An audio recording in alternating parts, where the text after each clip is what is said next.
of intelligence, but it's also for our own safety. So as you can see, they're not all running at me looking for food. They kind of sit and wait for their names to be called out, and then they're going to respond. And we also like to say we've trained them, not tamed them. So I don't give them big hugs and kisses or anything like that, but we can get reasonably close to them without eliciting too much of a response usually before they react.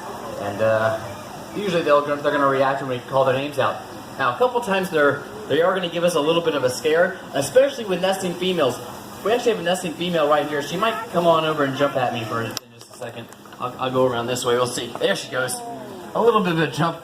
She's kind of done a weird thing here. She's built a little bit of a sand mound, but I think she thinks this is her nest. Usually they build big old nests right over there. As you can see when I touched it, she got all angry. But yeah, those big sand mounds over there, those are actually old nests that we've actually pushed over and taken the eggs out of. So each female in here, they can lay a whole bunch of eggs in those.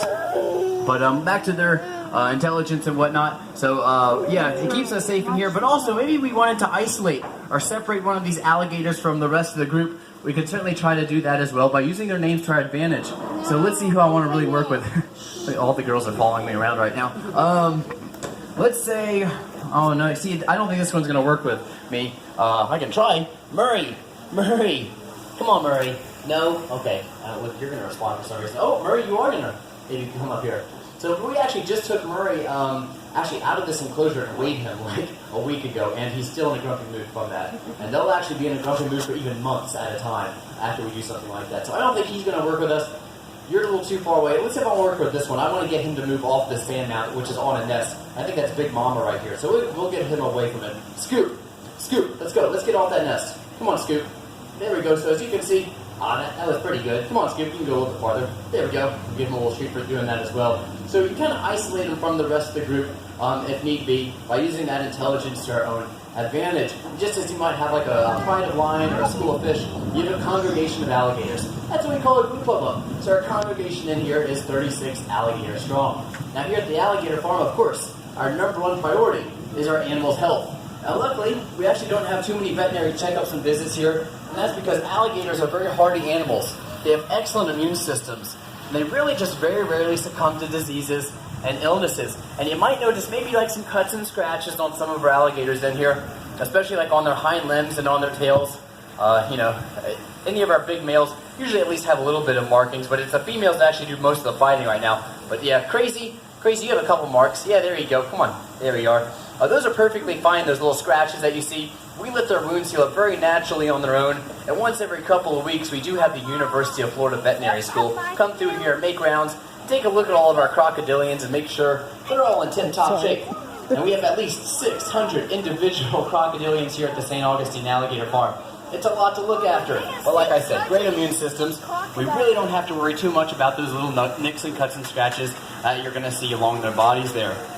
When I say crocodilians, I'm also referring to the higher order of crocodilia. Those are your crocodiles, alligators, caiman, gharial. There's 24 different species total, and we actually have all 24 different species, isn't that right, Bomber, on exhibit here at the St. Augustine Alligator Farm. All right, but we also get a lot of popular questions here. One of the more popular questions that I get asked all the time is, how old are the alligators in here? And how old can an alligator live to be? And I like to tell people pretty much as old as a person. So 60, 70, 80 years old, even older than that, is certainly not out of the question. Now, as far as the age of the alligators in here goes, though, the honest answer is we're actually not so sure ourselves. And you might think, well, that's kind of silly. The really big ones have to be the old ones, right?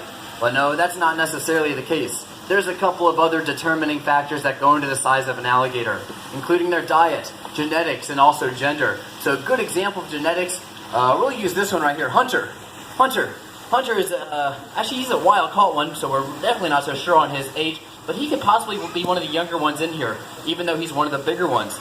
And that's because he has good genes. He came from very large parents himself, and big parents equal big babies like Hunter there. But also, we do have a mix of males and females, and the females are going to be the smaller ones. So we have a little cherry eye sitting right here, trying to get some sun. Looks like that's not happening. But another one right here, I'm not so sure what female this is, but she's pretending to guard her nest. But yeah, those are going to be our girls. Then any of the 11, 12, 13-footers, such as Chip.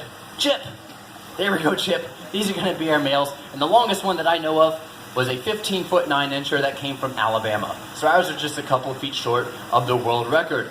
Now, our longest crocodile here is Maximo. He's a huge saltwater crocodile. I think he was on land sleeping last time I saw him today. He's about 16 feet long, weighs at least 1,200 pounds. He's quite an impressive specimen. If you haven't seen him yet, be sure to check out Maximo, the saltwater crocodile. But speaking of crocodiles, of course, another popular question that we get asked all the time is, what's the difference between an alligator and a crocodile? And physically, I like to tell people, you can pretty much look at their big, beautiful smiles. So crocodiles, they tend to have these more triangular, V-shaped snouts on them, while alligators have this very characteristic, very broad, kind of like a big uppercase U-shaped snout. Franklin. Come on, Franklin. There you go. Oh, come on. Oh, he thinks I gave him a treat. I know, I usually do. Come on, Franklin. There it is. All right. So that's the main physical difference that I like to show people between alligators and crocodiles. And Murray's actually an excellent example of this as well. As you can see, it's like a big uppercase U, and even Scoop over here as well. Scoop. Let's go back this way. Come on, Scoop. There we go. And actually, our next enclosure, come on, Scoop. A little bit more. Ah, buddy, you're going to have to do a little bit better than that. Come on, Scoop. There you go. On our next enclosure on the other side of this bridge, we actually have crocodiles, alligators, and even caiman in there, so you can really test your knowledge on who's who with the individuals in that enclosure. But also, let's see here, we get a lot of crazy claims, I guess, of what alligators are capable of doing. A lot of people come here to the alligator farm, and they say, oh, alligators, they can run 30 or 40 miles an hour on land, right? So you need to zigzag back and forth to get away from one when they run after you. Fortunately, that's really not the case, though. They can give you a run for your money for 10, 15, almost 20 feet or so. But a couple of things are really going to slow an alligator down. First of all, they've got these little legs off to their side, not meant for running. On the business end, crazy. Their heads weigh up to 100 pounds. They have incredibly thick skulls. But what really slow an alligator down, let's see if I can get him to move more. Crazy, come here. Come here, Crazy. Come on, Crazy. So you can see that big old tail behind them. Oh, a big old plop from him as well, and he thinks I gave him a treat. That was, okay, come on, Crazy. Just open up, there you go. As you can see, that big old tail, though, it just slows him down way too much, kind of like a big refrigerator dragging behind them. So everything that slows him down on land, though, speeds him up in the water. And that big old tail, a few swishing and undulating movements to the left and right. And alligators, they really can take off. They get up to 10 or 12 miles an hour in the water. While our big boy Maximo, the saltwater crocodile, he can get up to about 18 miles an hour. So they are definitely much more at home in their aquatic environment. And also, let's say you go to our gift shop and you purchase a toy alligator, or you see cartoons on TV. Everybody portrays alligators as being green, right?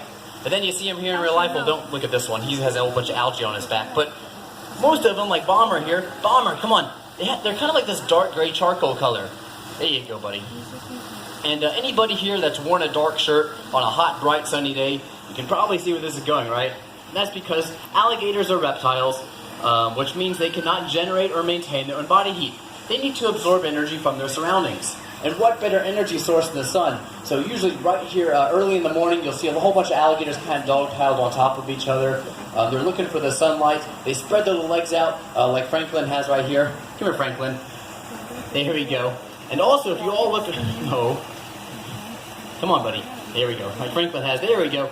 But also, if you're going to be solar powered, you're going to need a solar panel. So you can look right on the back of an alligator. They've got these bumpy, bony ridges all along their backs there. Those are called osteoderms. They're pieces of bone that are sewn right into their skin. They're very tough. They act like body armor, but they're also covered in blood vessels. So alligators, they do what they do best during the day, which is warm themselves up. And that's important because they're nocturnal animals. They're active at night. So once the sun sets here in Florida, all the alligators that you see on land right here, they're going to return back to the water, back to their lagoon. They usually start chasing each other around and doing circles like the Daytona 500. And usually we come in the mornings and we seem to not have too many raccoons and possums still running around here. They don't stand much of a chance. But like I said, about 600 individual crocodilians here, all active at night, waiting for animals to get a little bit too close to the water's edge so then they can eat them up. And every once in a while we'll come here in the mornings and we'll see an alligator swimming around with a bird or maybe a raccoon in their mouth, showing it off to all their friends about what they caught. So we call those unscheduled feeding events when that happens, so you're never so sure what you're going to see here. All right, I'll talk a little bit about their senses. Pretty keen senses, good smelling, vision, hearing. Bomber, at the ends of their snout here, they've got these nostrils that flare up right there. Here, come on, Bomber, there we go. We're on top of their head of their eyes, and if you look really closely, right behind an alligator's eyes, they have these little lines, those slits. Those are actually their ears. They have little ear flaps that'll fold over when they submerge themselves underwater, so when they come up for a breath of air, they don't have to be knocking a whole bunch of water out of the sides of their heads using those little legs that they have there. But what I think is so interesting are their eyes.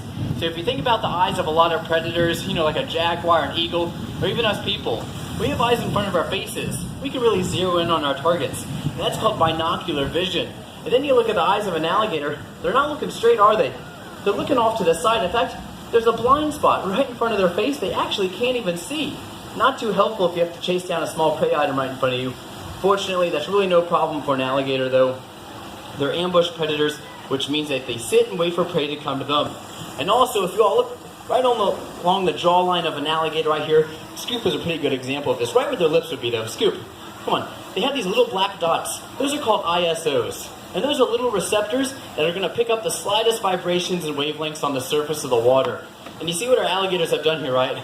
They're just kind of cruising along. Some of them are really still. They've aligned their jaws up with the surface, and anything that displaces the water, they're going to quickly turn their head in the right direction and gobble up that potential prey item. So maybe even like a fish that swims underneath them that they can't even see. Oh, sorry, buddy. That was a terrible throw. Do one over there.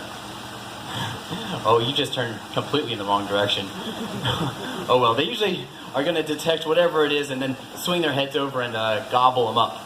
All right. And you all are here at a pretty cool time of the year, like I was saying earlier. Those are some old nesting sites. We have another female who's pretty protective of that little area on the other side of the bridge.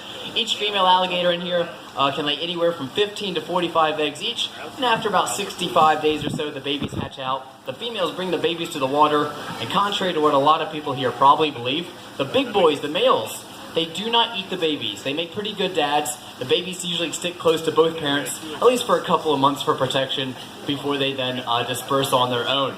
All right, but that was a mouthful. Hopefully you all just learned a little something about alligators, and you're a little more fascinated and intrigued by these awesome animals I love so much. If you all have any questions after the show, I'll be more than happy to answer them over there, probably by the gate. Again, my name is Noah, though. Thank you all very much for coming out, guys, and y'all have a wonderful day here at the Alligator Farm. Thank you.